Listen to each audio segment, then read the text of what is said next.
Everyone, আমি মৌমিতা। তো চলো আজকে ভিডিওটা শুরু করি। কাল থেকে আকাশটা তো অনেক মেঘলা, একটু আগে পরিমাণে বৃষ্টি হলো, উঠানে জলও জমে গেছে আমাদের। আমি চলে এসেছিলাম আমার ছোট বাগানে, আর এই দেখো এগুলো হচ্ছে পাথরকুচি গাছ। আর আমার গলাটা না একটু খারাপ আছে, তোমরা কিছু মনে করো না।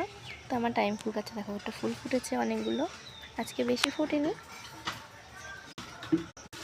তোমার সয়াবিনের তরকারি রান্না করেছে, এর জন্য আমি একটু কষা নিয়েছি। আর সয়াবিনের তরকারি তো আমি একটু কষা খাই, তা মা আমার জন্য রেখেছে।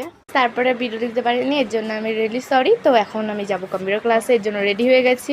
তো চলো এসে দেখা করি। আর এই প্যান্টটা দেখছো আমি পরেছি, এটা আমি মিশো থেকে কিনেছি। অ্যান্ড এই বিড়ালটা কত সুন্দর দেখতে পাচ্ছি। এখন আমি এসে পড়েছি। তো চলো, বাইরের আকাশে একটা সুন্দর মেঘ দেখা যাচ্ছে। তো চলো তোমাদেরকে দেখা। এই মেঘগুলোকে দেখে আমি পুরো পাগল হয়ে গেছি গাইস, তোমরা দেখো। দেন এই মেঘগুলোতে বৃষ্টি হয়। এই মেঘগুলোর নাম মেঘগুলোর নাম কি? যে মেঘে বৃষ্টি হয় সে মেঘের নাম কি তোমরা জানলে অবশ্যই কমেন্টে বলো। আর আমি কিন্তু জানি, তোমরা যদি চাও তাহলে আমি তোমাদেরকে বলতে পারি। তো দেখতেই পাচ্ছ কত সুন্দর লাগছে। ফ্রেশ হয়ে নিলাম। সব আইসক্রিম মটকা মালাইটা, এটা কিন্তু এখন গলে গেছে। দেন খেতে কিন্তু দারুণ ছিল।